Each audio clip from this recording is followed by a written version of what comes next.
All right, it is Tuesday, September 30th, and it is our first meeting of the curriculum committee for this school year.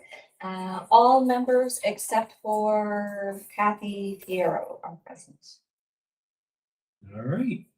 So, So Karen, Robin, and I met to kind of try to map out some of the year for us. So that way we can have a better understanding of some of the focus topics that we can plan for. We kind of put them in the rolling agenda so people can see, but they're not finalized. Those are just like placeholders for some of the work that we're going to do. We've never done that before. And I don't know about you, Robin, but I felt it was a good practice. Like, is it? Yeah, definitely. I thought it was nice to start it that way, Yeah. for sure. so I know we always can add topics and move forward, but at least we have a basis of where we're going to go. We try to make each meeting about an hour. So they could be longer because some of the topic conversations, but go from there. And I have to change. And let's move on. So on the agenda for today, a quick conversation about Portrait of a Graduate, optional independent art assessment pathway, a review of the regionalization plan, really quick overview, top level stuff. Karen's going to give the data for New York State assessment since it's preliminary and we can share it now. And then the June region schedule. So really the nuts and bolts is going to be number 4 for today. Kind of go through there. Any questions before we begin? All right. Portrait of a Graduate. So before Karen even begins, I just want to state a couple things. Schools have not gotten any specifics of what to do with Portrait of a Graduate, right? This phase is all about conversation. It's all about starting the conversation. It's about knowledge. It's about getting you ready for it. But when you ask me, what does this mean? I cannot tell you anything, right? I have the basic understanding. We have ideas of where it's going. But when it comes down to specifics, the state, NYSED, has not given out any clear criteria yet. So you can't really start planning when you don't have what your framework is. You have an idea, you know where it's going to go. You can have the conversations, but we don't know the end result. So I'll let Karen finish and keep on going, but kind of want to first state, like everybody's like, oh, this is happening, this is happening. You have to slow down. Slow down. Think Let's talk about about what it means, talk about what they're thinking about. But when it talks about planning for what we're rolling out, we don't have that answer yet. So, on to you. So I wanted to start with this slide because we talked about Portrait of a Graduate last year. And on the left side, you'll have their original visual and their 7 attributes there. And what happened over the summer was the Board of Regents looked at this.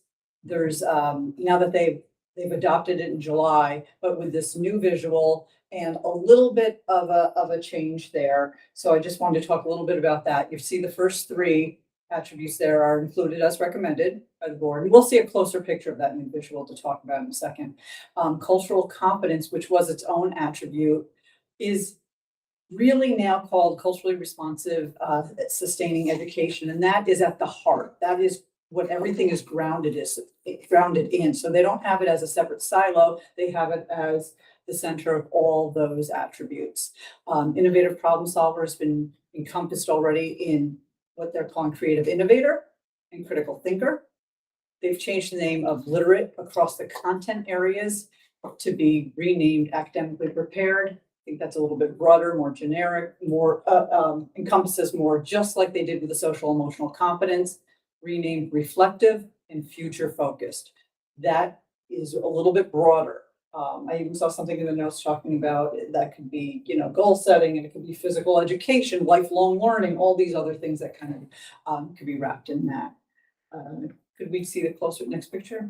And okay, so there's a little bit closer. You see these 6 attributes. Even if we're Karen, has anyone seen this new I rollout? Okay. Yeah. So this is something that's just coming out, or we're just starting to get it. People are just starting to be trained on it.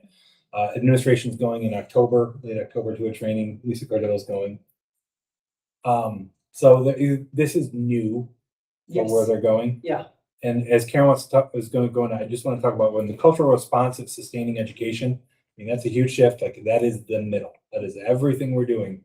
And talking to colleges and talking to SUNY and other places, and even discussion across the state, this is going to be part of the new teacher program as well. So like right now, like we're coming out, like the new teachers coming out, they might not have cultural responsiveness as part of their training and understanding it.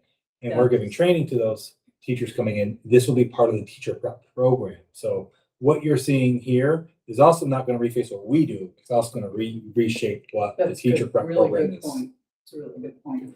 What I wanted to bring up, something that the state ed talks about, is you'll notice that those are blurred lines between each of those attributes to really indicate an overlap between the knowledge and skills that you're going to need for many of those, right? So that they're going to kind of bleed into each other.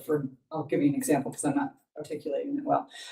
Speaking, writing, those are modes of communication, of course. So that would be part of being an effective communicator, but it's also part of being academically prepared.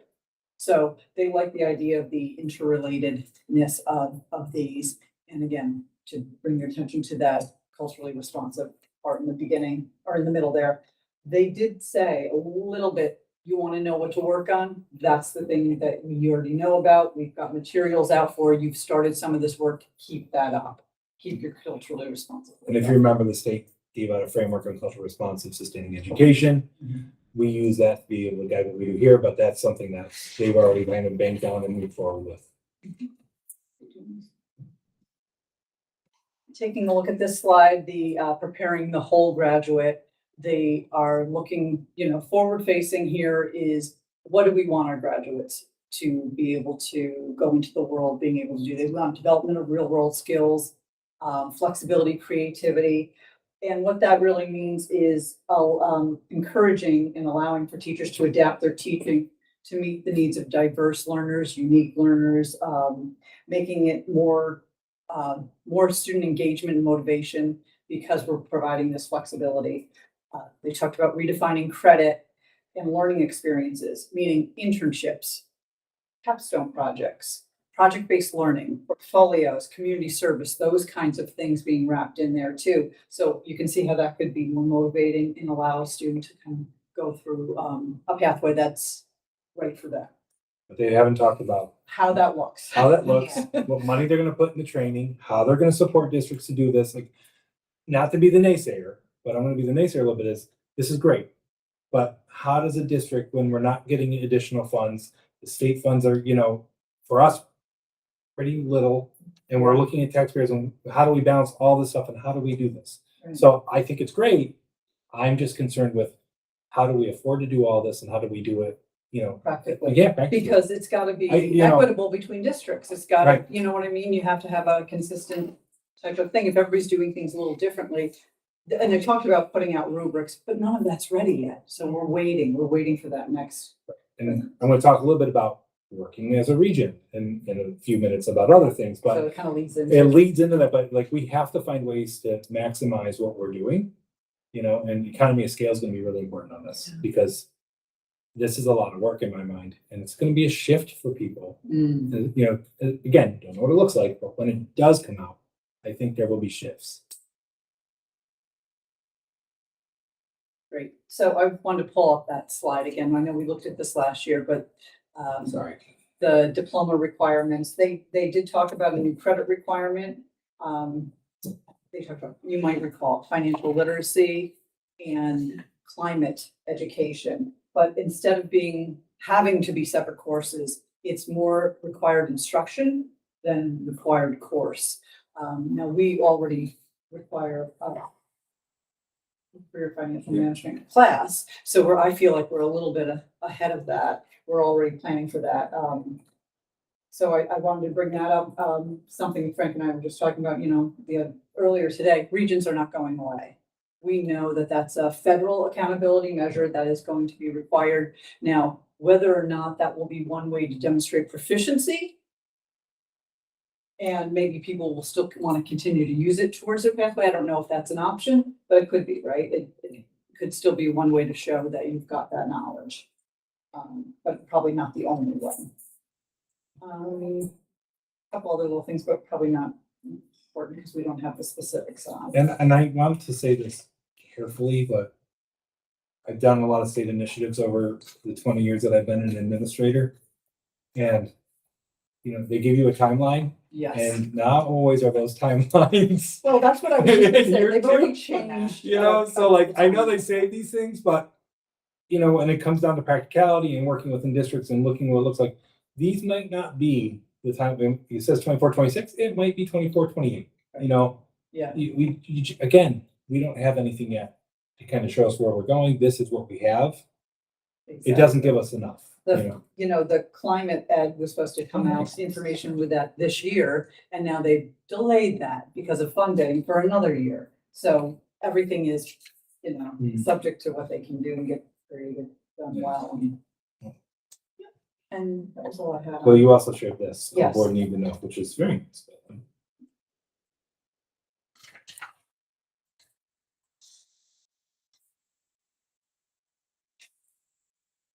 And as we learn more, we will share more.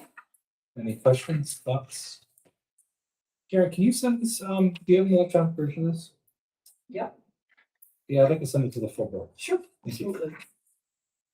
Right, are you guys all right with that? Yeah. I think Yeah. this is really nice for everybody to see.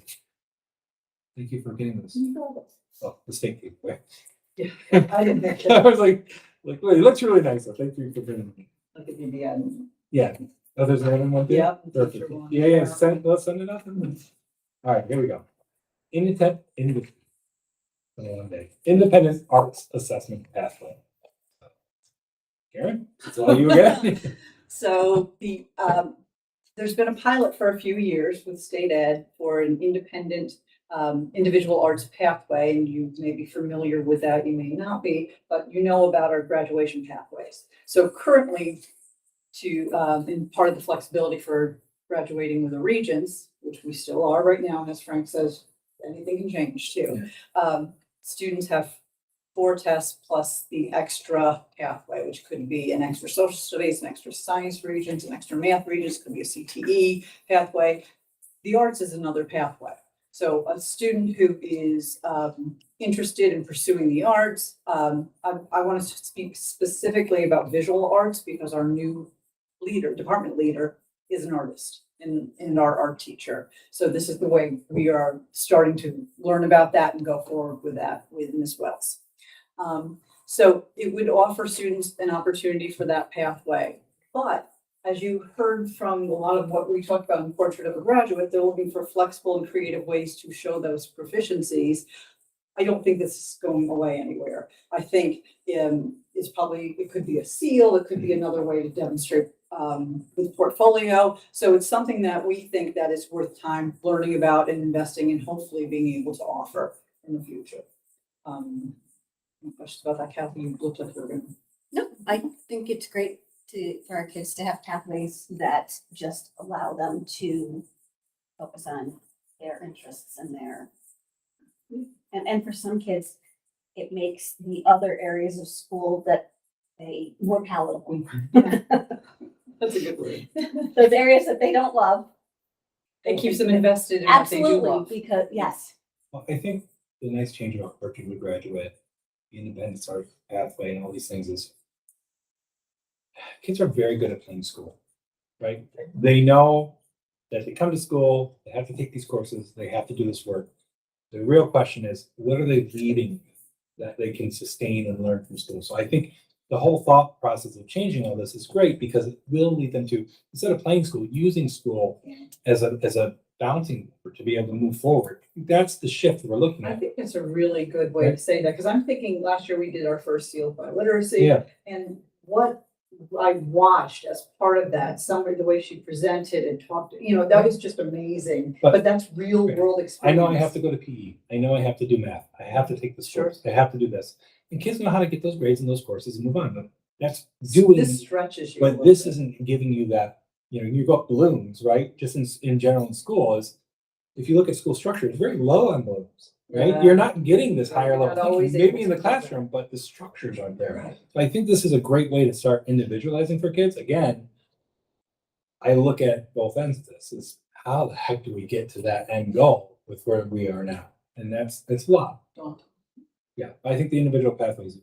So we are looking at it for this year and we're trying to learn more about it. It's not something we're doing at home, right? It's like, can But we we're do kind it? of planning out how we could do this, Yeah. hopefully in this year. Yeah, so that's where it is like, how could we do this? We'd like to do this in the future, but What does it require? what does it require and how do we get this off the ground? So there are 3 units of study. We have studio art. That is a 1-year class. That would be our foundation course. 1 credit right there. And then you need for your second unit or second year, 2 to 3 creative works, evidence of feedback, artistic process. They have the, I wrote down what they're called, the artistic standards that they use. High school to accomplished performance indicators, because there's something even above accomplished, mastery or that.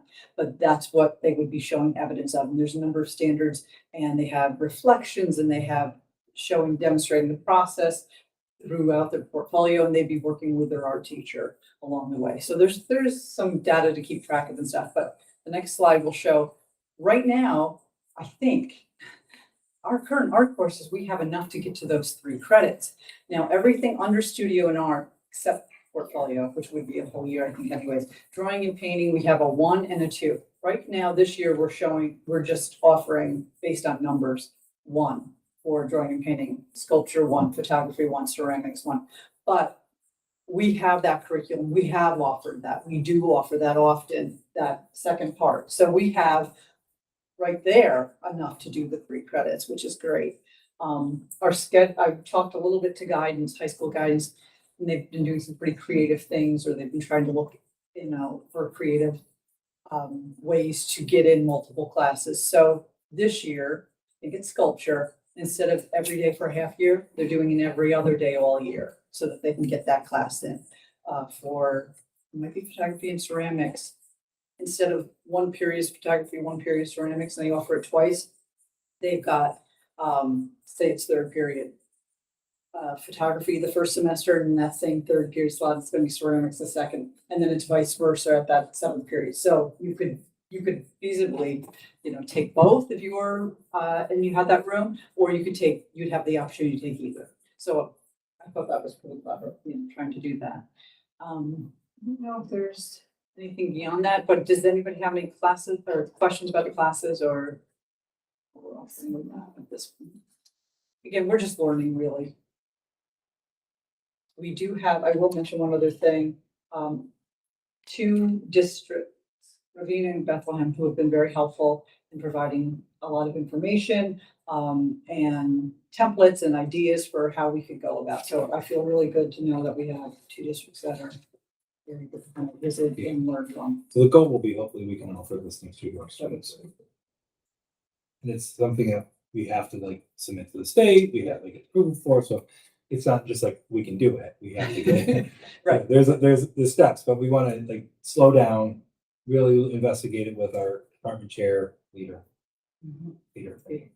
and staff should make sure we understand exactly what it means. And is this something that, and not just this pathway, but all of the, I'm going to classify it non-traditional, but anything other than the normal pathway that we expect. That kids is to called follow? traditional, so that you're Okay. good with saying that. Are those things communicated to students and families during the end of 8th grade, beginning of freshman year? How do families find out about? So I don't know, that's a really good question. I'm not exactly sure how they learn about traditional pathways now, because I gotta be honest with you, I don't remember hearing about them. No, I just, So, yeah. like, they just go through and it's not until a child comes home and says, hey, I could do this instead. And I'm like, how did you know that? I didn't know that. Right, yeah, I'm gonna be honest with you, I'm not really sure. Is it in the curriculum guide? I would But want to that's- check before I said yes. But even then, I'm not. But really I sure believe, that. I'm going to expect that, not for sure, but, when you're doing your 9th grade parent night and you have the, I think they talk That's about where I recall it That's- from, okay. and then you have the guidance parent meeting. Yeah. with the Yes, I think student that's right. there, and I Yeah. think you get into. I haven't been a 9th grader for a while, so I haven't been Yeah. there, so I forget, that's what I'm going. But It's How how long does it take this, because you said that it requires a CD approval? So there's a time frame of when we were supposed to submit, so the submittal for this was this summer. August So, 1st. I yeah, think. so that's why, I saw it over the summer, we're gonna do this, when we started talking about it, by the time we wanted to do it, but it was just we can't rush it and say, yeah, I wanna do it without having the We didn't conversation. even have Miss Wells. Yeah, on so I was board like, yet. so instead of us moving forward and saying yes and then backtracking, Sure. we felt it was just better to do planning, so we're a little bit ahead of the game, because we know we wanna do it for next year. And they don't So open it's- until February. The approval's quick, it's a quick turnaround. Oh, it is? Yeah. Oh, Yeah, as long as we have our ducks in a row and we know what we're doing and we submit a pretty solid plan of how it's gonna be done. Your Yeah, approval's they pretty give fast. you, they gave until August first, Yeah. yes. It's not like the review. No, it's not like, Good oh question. my gosh. Well, I assumed it was gonna be lengthy. It gets stuck. No, it's not like, it's not, and by the way, Office of Facilities Planning is a quicker turnaround, I guess. So that's good, but no, it's nothing like that. It's a quicker turnaround. One thing I've noticed about the portal and the state ed portal is a lot of times now, I feel like they have more monitors and more people calling back, because like I've put things in and then I've gotten it immediately rejected with a comment. And that's never happened, like Karen, oh my gosh, I already got it rejected. But that's Like, okay. 'cause It's now we know okay, what to because do. then we know what to do, but like, that in the past, it wasn't like that. So I think they're working on their structures, which is a positive thing. But yes, not like that, not like Office, not gonna take like 5 months. All right, so this one's me. All right, so I guess BOCES, because as you all know, I think you all know, is we're all tasked with doing a regional plan, and that's across the state. We work with our BOCES as a region. BOCES then submits the plan on behalf of the district. The district sign off on the plan, and they go through it. There's really two types of things that are in this plan. And this plan, it's a long-term plan. Like there's no real like you are doing or you're not doing kind of thing. It's just like, here's your options. And the number one goal of this is really just to strengthen the support of students and what you have within your communities. So what they're looking for is showcasing regional collaboration among districts, document agreed upon activities, and identify supports and policy changes needed for NICED. So that's what is offered in the plan, and strengthens the student support, operational efficiency, and long-term sustainability. So a shared business office, that could be something that would help do that, right? We would never do it, but I'm just saying. Like, There's some things I just. no. Like we just talked about business office for a while, so. But there's things like, for example, shared busing, right? There's one right there. We have intermunicipality agreements with multiple, like 2 different districts now where we support one another. And that is something that hasn't been done before, like we haven't been doing, and that supports our kids, it supports our staff, and that's a regional thing, right? So things like that. There's other regions that they put in the plan, like they have a complete shared sports team. The whole districts are merged. They share an athletic director. It's a completely merged team, all the way across the board. There's other districts, they have shared transportation.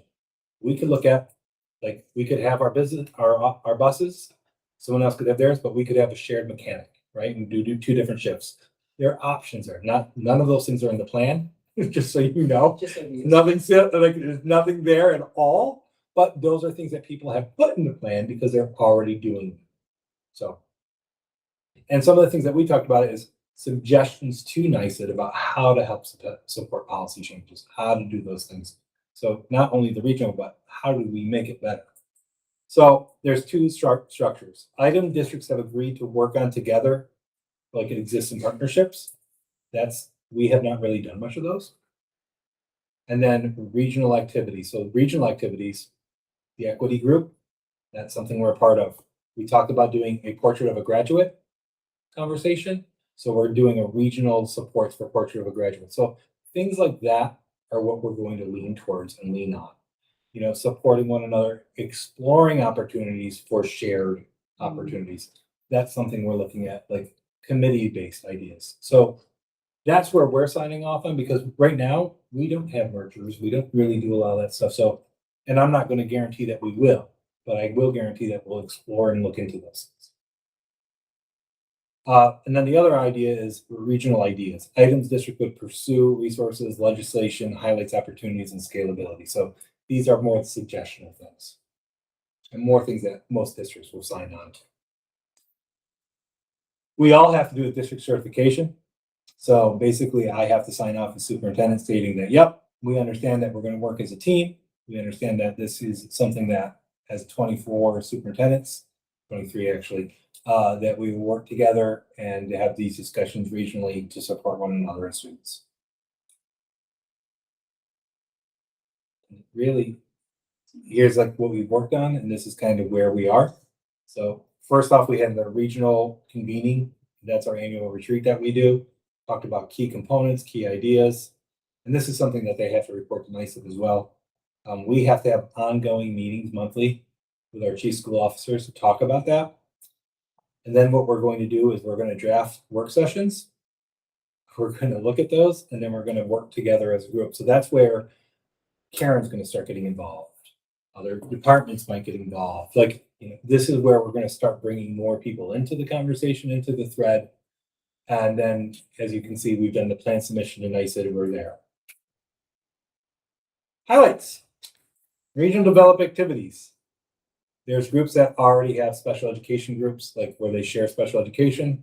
Not like what we're doing currently with certain districts where we have one-off programs that we send to. We're talking, there's like, I want to call it the Hudson Valley, but it's not. It's Cohoes, Waterville, and Green Island. They actually support programs. So one school might have the autistic program where all the students go. The next might have another program that all students go. And the next might have another program. Because space is so limited in BOCES, they thought this might be a great opportunity. And it washes each other out when it comes down to funding, right? Leadership development, something we signed on for to help support leadership development within the area. As you know, like, there is a shortage of leaders. So really supporting to help bring that up. Distance learning. There is a consortium that they currently have right now where schools are working together to have aligned schedules. This is a block schedule. So they've already done this and they're working together. So they signed up for it. I'm exploring that, but that is not on the regional plan. Like, we talked about that. So that's not something that's on the regional plan. It's like, how do I work with 42-minute people to get better distance learning programs for our students to support them? So like myself, there might be another district that has a 42-minute block that's like a half an hour away from us. There might be another district. Like, how do we support each other's schedules? Because our schedules are very aligned, very closely aligned. If they have X program and we have Y program, how do we support one another? How can we offer those to our students now? We offer distance learning already, but the problem with distance learning is it's hit or miss. And this wouldn't reduce any staff members. That wasn't what Yeah, I see. But we're gonna say, my kids' school moved to block scheduling. yes. Recently. Yeah. So I All I'll say on that. want to clarify something. I am not looking at block scheduling. So this would be 42 minutes for distance learning prescription. Pre-K, schools regionalizing if we can for that, which right now we need legislation to do that. Transportation, we're doing that. We already part of shared services. We do a lot of shared work already. We're still continuing to do that. And then ideas looking for us, that you can see, like, pretty important stuff that we need across the board that we signed on for. Any questions? EV workforce train electric vehicle. Yeah, so, Repairs and maintenance. right, but we're all gonna have to do it. Right, so why not do it as a group? Right, why do it as one-offs? Wasting, like, I'm gonna pay, you're gonna pay, you're gonna pay. All these districts are paying it, working together as a group to develop what it looks like and do it. Like, those are important. When I was at the other district I was in, being a superintendent prior, we had 5 school districts work together on prioritized standards and creating a curriculum. So we did a regionalized curriculum together as a group. That was like one of the first regional components. And all the schools got together. We focused our PD days around it. We maximized our funding. We outsourced it to BOCES so we could get aid back. And we were able to train 5 different school districts on curriculum and prioritized standards. Now, each district then created their own maps, but we had a full K-12 continuum that was regionalized. And that was huge, right? That's kind of the work that we're talking about doing here, is how do we get some of the big work the schools have to do, but share that so then it doesn't overstretch school districts. These tuitioning frameworks. So that's regional schools I'm not really involved with. Tuition frameworks is how much it costs for tuition for schools to go into. And when you're talking about regional schools, how much do you cost? How much does it go into? Because there will be costs going into those. Yeah. It's like some of the schools that we currently have now, like Tech Valley or Okay. things like that. Or so how much does it cost for them? And each school is a little bit different on their tuition, right? We set our tuitions based off of the state. The state tells us where they are. Well, that's going to change from district to district depending on if it goes into, if they do a regional school. Because New York is one of the only ones that do not do regional high schools. Connecticut has a regional high school. There's other places that have regional high schools. So I think eventually New York might go there. That's 20, 30, 40 years. I will probably not be in education by the time that happens, but you might see a shift to regional schools. And if you think about, I mean, we're different in New York because where we are in New York, because you look at us, there's a lot of schools that are big. But if you go to like these smaller schools, they got 75 kids, K-12. They got, you know, I worked those, up in North Country. Right. Yeah, say I, a lot of. you know, those are differences that, you know, so we're talking across the lines. But that's kind of the idea of that. I did not sign up to work on that one, so you know. The EV workforce, AI leadership, universal pre-K, workforce pipeline, aid for shared services, all in. So. Any questions? Just want to give you a kind of an update on where it is. All right, So I want to, I have all right. made a copy of our 3 through 8 data to share with you. It is preliminary. Usually we cannot show it right now because of the embargo, but in August, the state sent a memo stating that while it's preliminary, it's kind of up to your district if you want to talk about it before everything's done. So some of the numbers are going, I just want to keep saying preliminary. I'm even gonna because preface it there may be one little step tweaks further. that look different. We're not posting Yes. this up on the video right at the moment because this data may or will change, right? So you want to Even if be it's clear just about, the yeah, state data even that if it's, changes, yeah, I so don't, you know, we 'cause they just, do- it's there. And since it is still preliminary, you know, we're gonna utilize it in-house for supports, but excuse me for 1 second. Of course. Can But I yeah, start? yeah, you go. Excellent. Okay, so let's start with English language arts. And I have 3 years here in the data from 23 and then 2024 and 2025. 2023 was the first year of the newest test they've started with us. So I dropped off the 2022 thinking it was most relevant to look at these 3 years. If you want to take a little line and draw it under 5th grade, because I just want to talk a little bit about elementary ELA. 2024 was our first year with Wonders. 2025 was our second year we've just completed with our new reading program. And even though we expected that implementation dip, I think that looks really strong. I'm really proud of how hard everybody's worked and being in line and to look to see how this is going, moving up each year with numbers, even sometimes smaller than other times, but in general, we've moved up 3 years, you know, the past 2 years from the original year.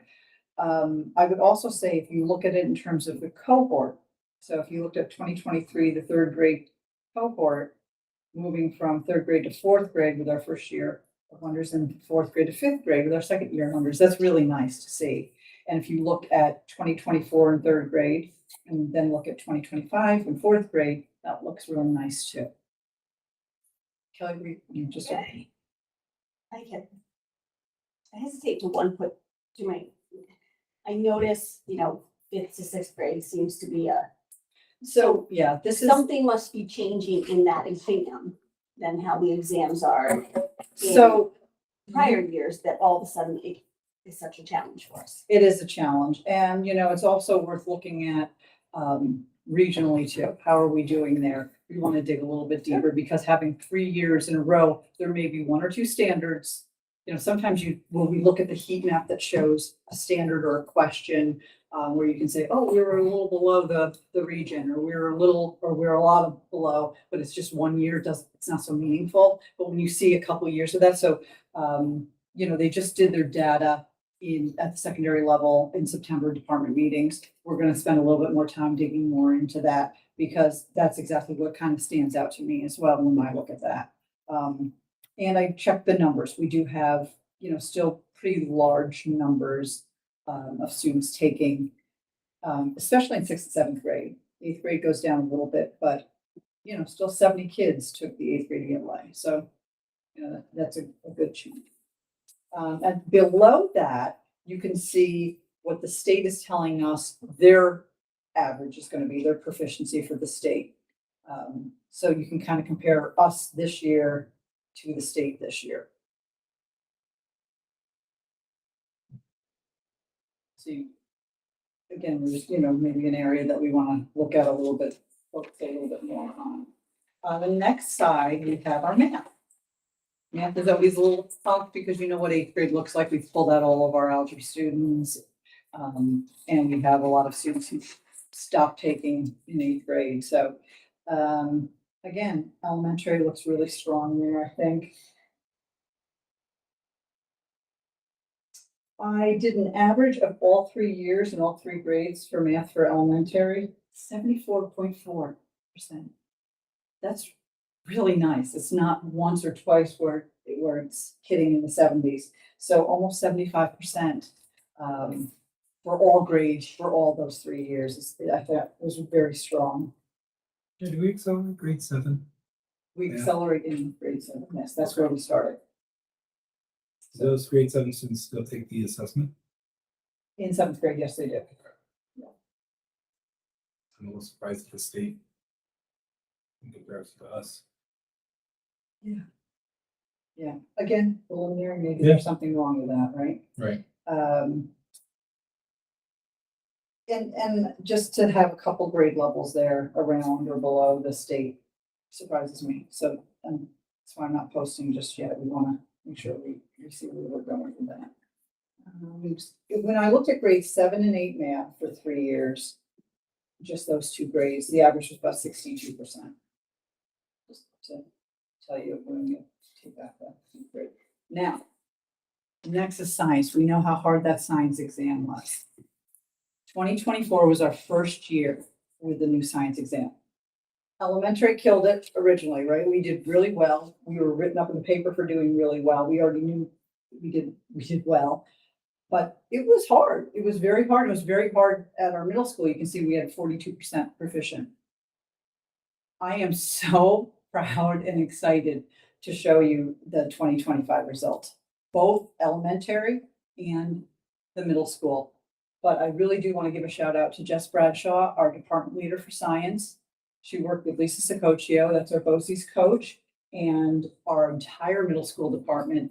They dug into that first test, took everything they could, they dissected it, the amount of data, the look at what they could do, rethinking curriculum, rethinking what kinds of questions, how do we start asking those kinds of questions? I think that is really what brought us up.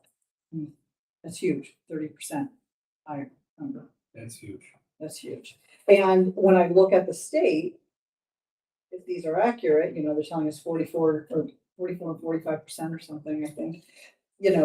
It's not that all of a sudden the state went up that high. So, we'll have to see how the region did. I don't know, because that's not released yet. But I was really, really, really excited about that. And I also want to draw your attention to the fact that the old test for 8th grade, which they took in 2023, was at 75%, and now we're at 73%. We're right back up there. That's pretty darn good. Lot of work. It is a lot of work, and it's so rewarding when you see the hard work. Well, it was nice seeing all the emails going back and forth from the science team going, yay! Like everybody was so excited about it. It's exciting, I think. Any questions on this, Pam? One more thing that I do want to talk about, to bring to your consideration. And it's about Regents' schedules. Now, you know that at the end of the year, there's a kind of week and a half of Regents Week. And the past few, well, I would say it's even before COVID, they would have the maybe one day in early June where they would give a new assessment. Well, they've got tests coming and going right now, so we've got a lot. We have 2 days earlier in June, which are the 9th and the 10th. And then we have ongoing days from there. You can see. I have highlighted for you the exams that we are giving, because we are giving the new earth science and the new biology, but we are not giving the new chemistry this year, but we are giving the new physics, so I just wanted you guys to be able to see that. And I just wanted to think about the schedule, because we are still so many days out, because it is difficult to schedule. I'm gonna be clear. What we're talking about is June 17th or June 26th right? We do not do school for high school students. Regents Grades 9 through days, 12, right. We have Regents days. Anytime you have a Regents Day in New York State, you get credit for those days. So you don't have to have school. Students are getting credit and you're not penalized for your instructional time. So that means you have 180 days that you're supposed to teach in New York State. I'm just using that, not contract, 180 days. And these days count. Like if you miss a day, June 16th, that doesn't count, right? So you're at 179. But these days count because they're Regents days. June 10th, June 9th in the past, we have always had school that day. So we've always had high school students coming in and then we offered our exams. Right. So Karen's talking about, Yes, I'm just gonna Yes. rip the Band-Aid Yeah. off real quick as we No, talk about it. Since there are two, what we're thinking about looking into for this year and the conversation we're looking at is, can we feasibly do June 9th and June 10th as a traditional educational day for all grade still 9, have 12 everybody students in. or do we have to say it's a Regents Day, we're gonna treat it like we do the 17th, and the only kids who are taking Regents exams come in those days? So basically extending it. We have not traditionally done that in the past because we could accommodate it. Here comes the concern, and Yeah, Karen's gonna get into it, is look at these, we have 4 exams in between 2 days. And, not only are we talking about classrooms, English language arts, for example, Right. like we could use a gymnasium for that, but you're also talking about the self-contained rooms, the rooms that you have to have testing and accommodations. So. Those yeah, are 6 hours, right? Sometimes it's 4.5, sometimes it's 6 hours. So you're talking about that, and then physical science and chemistry, again, may have that same situation. So now we're using classrooms. If we have to have 5 classrooms in a gymnasium, And I checked, that's what, we have gym. so I'm gonna let Karen go, but I just want to separate clarify what locations. we're Yeah, talking We about. have 1, 2, 3, 4, at least 5 to start. Yeah. Of separate locations. We have 91 ELA students. They're almost, no, probably 92, because I can think of somebody who will be taking it this year who is not an 11th grader. I will say that when you're thinking about the possible conflicts, like there's a couple easy things. Okay, phys ed, we can't use the gym. It'll probably be a beautiful day. We have other options, but I'm not sure what it does to transportation. It's gonna be. We're pulling desks to set up and to take away. Where are we putting those people? I literally pulled teacher and TA schedules just to say, where else are they? What needs coverage when they're not available? And I have not highlighted it yet, but I started pulling that up. I will also share this. I looked at 2025, we had 6 Regents days plus a checkpoint day and a rating day. That was 8 days. 2023, we had 7 days and then had a rating day. That was 8 days. This is 1, 2, 3, 4, 5, 6, 7, if you can count that rating day. We probably wouldn't do anything, even if we weren't giving that, would still be a Regents Day. Basically. Yeah, so that would be 8, And then June 26th is. is a rating day. So it might be 1 day more. If only that was earlier. So, You could always switch. On that. the board calendar, on the board group calendar, we already have Regents Day set, so it really gets become a local decision on that, because June 9th and June 10th already set as Regents Days. June 17th, June 18th, 22nd, 23rd, 24th, already Regents Days. But is it an attendance day or So just? we've always made those, so we're looking at, as a district level and as a building level, saying, are we gonna make it attendance days for all students on the 9th and 10th, or are we going to do Regents Days? Right now, I'm leaning towards, based off of the data that I've seen and from the conversations with Lisa, I'm thinking June 9th and 10th are gonna end up being full Regents Days at this point. And if I could offer one more Yeah. thing, on the 10th, we have Algebra 2. We have kids in 10th grade, 11th grade, and 12th grade who take exams. Even though we've never done it before, I think it just, given the constraints that are there and the best testing environment for the kids, and then also rating, right? Yeah, right. And it's And, longer. and by the than way, our what people are because we have missing is more we're talking about this, holidays. proctors, Yeah. right? That's main proctors and then people to relieve the The people that are in Right. separate locations. Right. And then shared staff, and then, there's a lot. It's a lot. Yeah, It's a lot. so we are definitely looking at moving forward. We still, final decision hasn't been made, we still want to really dig in, Karen wants to look in the numbers, but the more we look into it, the more it's becoming kind of clear. It's June 9th and 10th, again, already on the calendar as Regents Days. We're probably looking at those being only attendance day for students who have Regents. So then, because I'm thinking about the teachers that have exams later on. Kids would be back the 11th, the 12th, the Yeah. 15th and 16th, because you can't be not seeing your students 100%. that far out We for need your them. exams. We need them. And so how soon? A concern that comes to mind is teachers saying, I'm losing 2 more days of instruction but leading up to my exams. You know. So when will that decision be made so that teachers know? No, By what the the plan That's middle why of we're this month. talking this Yeah, early. we wanted to first talk to the curriculum committee, Yeah. because that's a great question, right? We want to bring all this stuff up. And then we want to really work on this the next couple weeks and get this answer out as soon as possible, so people know where it's going to be. The other question is going to come with scoring. When do you score? So I've done this before. You score starting June 17th, 18th, 19th, 20th. Yeah. I was gonna You say, don't score beforehand. They're not because- handing us anything. Yeah. So you score Oh, later. even though you've given it the 9%, Correct. you don't have scoring. You materials just- yet. You lock it Not out, there's usually, protocols that you okay. have to follow for that.